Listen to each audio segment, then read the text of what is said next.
I'm married. And she's really particular.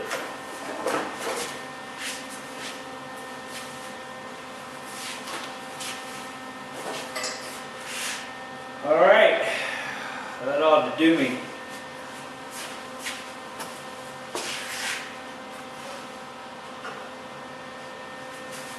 That some bitch moves on me now. When I go to weld it, I'll just say it was meant to be.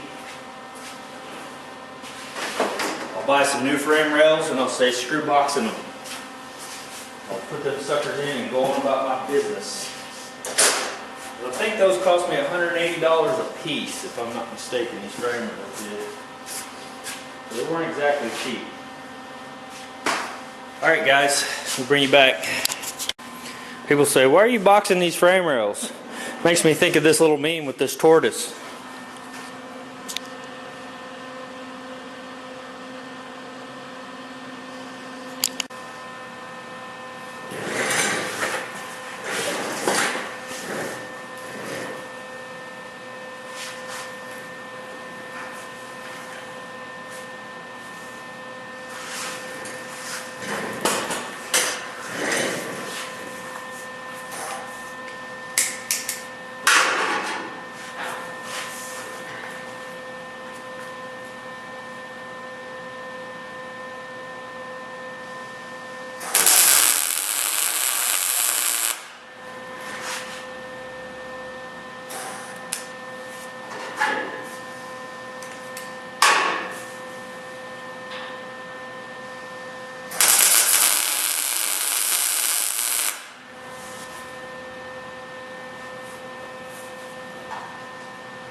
Ah, hell, you don't need to see this.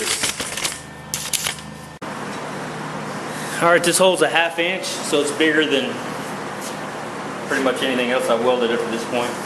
So I'll show you how I'm going to do this, and this is just how I'm doing it. If you got a better way, then keep it to yourself. Let's see. Basically what I'm going to do is do this just a little bit at a time. Probably do an outer ring and let that sit for just a minute. I've got a backer in here. You can see that copper backer. So I'm just going to go right around the outside of the edge of this after I turn the light on, because it's freaking awesome.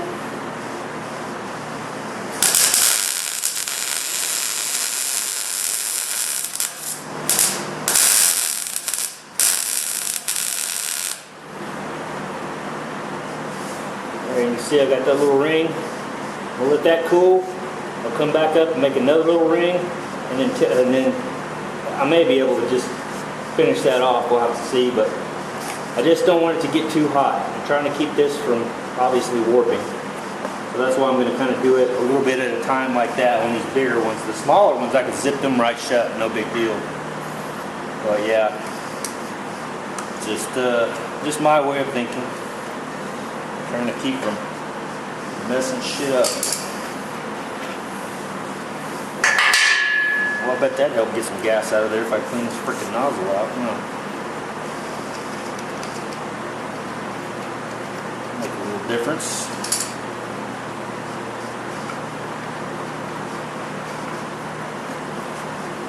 Alright, so yeah, still a little warm. But I got this backer. You can pick this up at Eastwood. Helps kind of do a heat sink thing. Also keeps you from trying to shoot through as bad.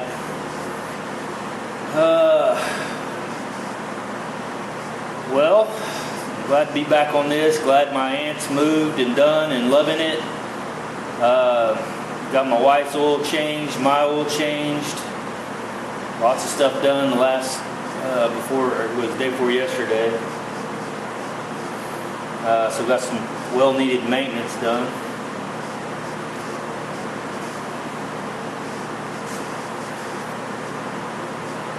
So I'm going to throw something else out there that's I've been back and forth, and I may go back and forth forever on it, but I used to think that cooling the weld was the best way to go, and if you're not overly worried about warping it, or it's probably not going to make a huge difference. I've seen some guys actually quench their welds with water, with a soaking rag, okay? Well, you're asking for trouble there, at least in my opinion, because when you hit that with that, it's going to suck down so freaking hard. And how I know that is because when you shrink metal, you heat it up to where you get like about an inch cherry red, and then you quench that sucker just it just caves it in. So you got to be real careful with the heat. Well, if you do that to this, you pull this in here and then you quench it like that, it's going to suck down hard. Well, I watched a guy, and I can't remember the channel, but his channel is awesome. He makes everything by hand. I think it's Metal Shaper. Yeah, it's Metal Shaper. So let me get a shout out to Metal Shaper. He builds Jeeps and shit from scratch. And I watched him literally show me how he blew air on a panel and made it shrink faster, which makes me think that it shrinks more. So if you let it cool naturally, I mean, it's going to swell up at first, and then it's going to shrink back down to what you hope is the neutral plane where it was. If you cool it with air, according to what I saw him doing, it'll actually shrink it a little bit more, because he uses that technique to actually shrink metal like you would with a shrinking disc or whatever. You heat it up, it expands, and then you cool it faster, it contracts a little farther than it was to begin with. So here, I want this to be a flat plane. I want it to be level, so I'm not going to cool it.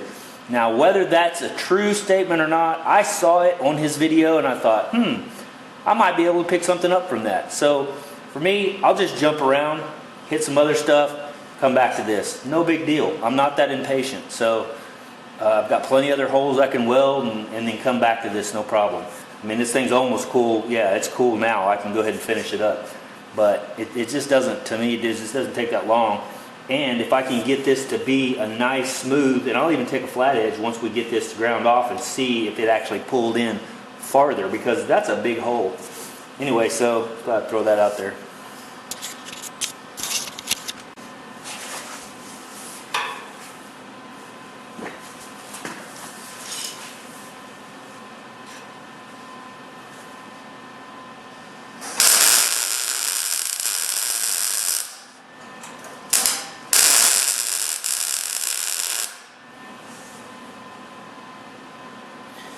I went off the edge and went and hit that deal back here. If I'd have kept it smooth, I wouldn't have had that stupid thing.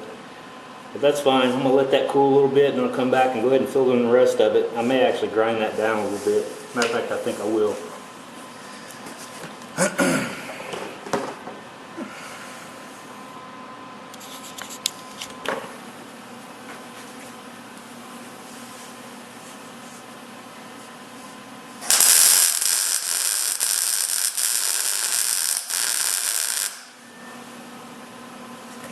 There you go. Booyah, just like that.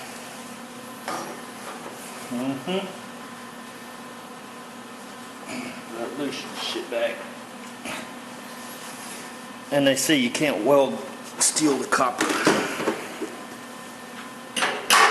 There you go.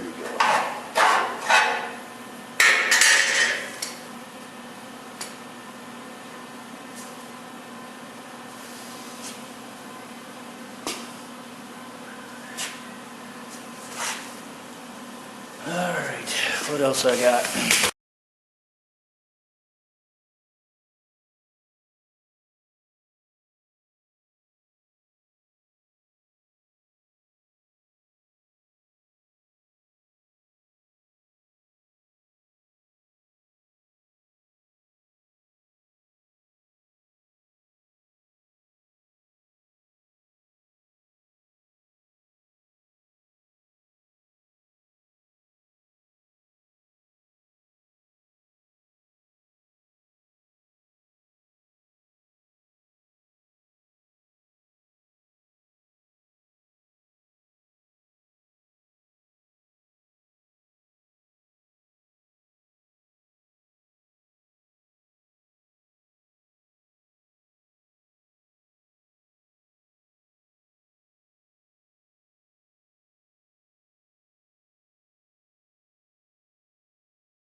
Alright, took a little time to set this little deal up.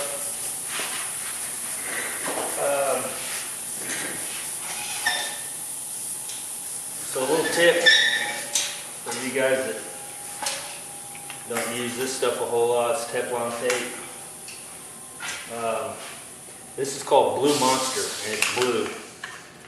And a lot of you guys may already know about it, use it or whatever, but this white stuff they normally use is absolute shit compared to the blue stuff.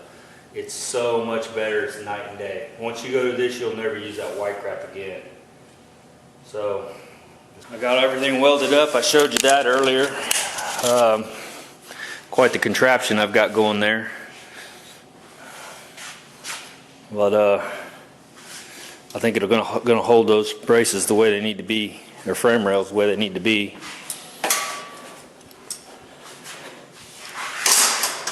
Russ, I was thinking about you today, and I was thinking, you know what? I wonder how crazy my shop would drive you. I mean, seriously, I wonder. I mean, would you just walk in and have a complete freaking meltdown? I mean, would you just melt into a puddle of whatever?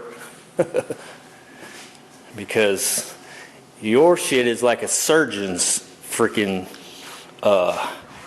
works there. You could do surgery, no doubt. I would let a surgeon do surgery on me in your shop any day of the week. Now this one, probably freaking kill me. Look at this shit everywhere. It's pretty unbelievable. If this tells anything about my life, it's a mess. But actually, it's not a mess. It's actually pretty freaking awesome. But I'm a mess. Anyway, that's gonna be it today. It's gonna be it for you guys. I'll tell you my plans here on this. I put that together so I can sandblast all inside this. I'm gonna sandblast that, clean it out. This is the plan. You see I've got this tape here. What I'm going to do is sandblast all this, and I'm going to run this tape back under here.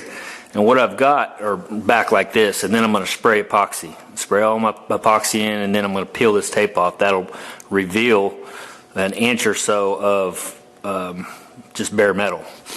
So the plan is, because this, I measured this out, and this is actually the back side. You can see where I welded that side. That's the weld through, and you can see the heat range, how it worked out. So I figured if I go an inch, that's 950 thousandths, and that's that's one of the bigger ones. So if I go an inch, then I don't have to worry about any of this stuff, any of the epoxy burning away, because it'll be below the heat line basically. So then I can put my stuff on here, weld this up, not have to worry about that. Still have all my epoxy all down in the bottom really well. And then I'm thinking about doing the same on my actual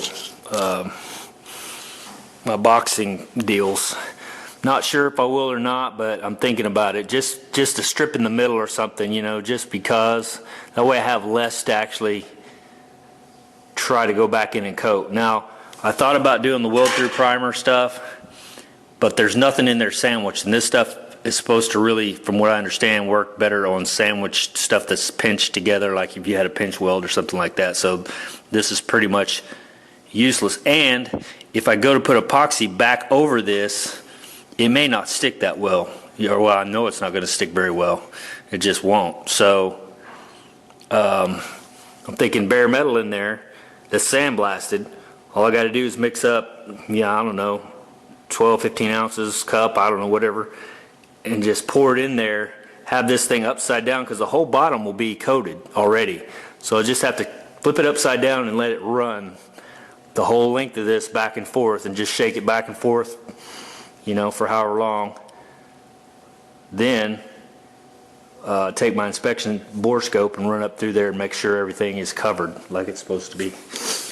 That's the plan anyway. So if you guys got a better idea, better option, throw it out there, because I'm just making shit up as I go along, trying to figure out what the best way to do this once this little bad boy is on top of there, because you see what I got. So I'm gonna blast all that inside there, and then I'm gonna coat it in epoxy like I said. Anybody that didn't get that.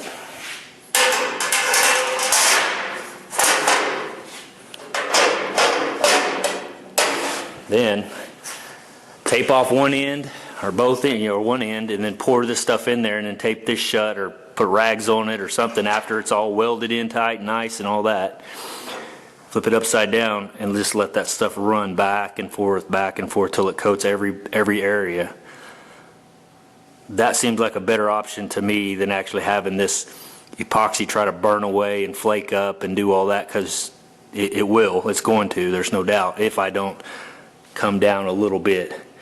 But I figured I'd have less to mess with if I went ahead and coated this with a spray gun up to this point, the whole bottom, both sides, all that, and only have this strip and the top of this to actually worry about. So I don't know, I can't think of any other better idea other than running a wand up in there and using that internal frame coating, which I'm not a big fan of doing that on this. So if I can, I'm going to do epoxy. If for some reason I can't and I just can't reach whatever, then I may end up having to overcoat some of it with that wand, but that's whatever, we'll see. And also that stuff is acid, which doesn't play well with freaking SBI epoxy, so we're back to that freaking dilemma again. And I know most people are going, just switch, stop using it.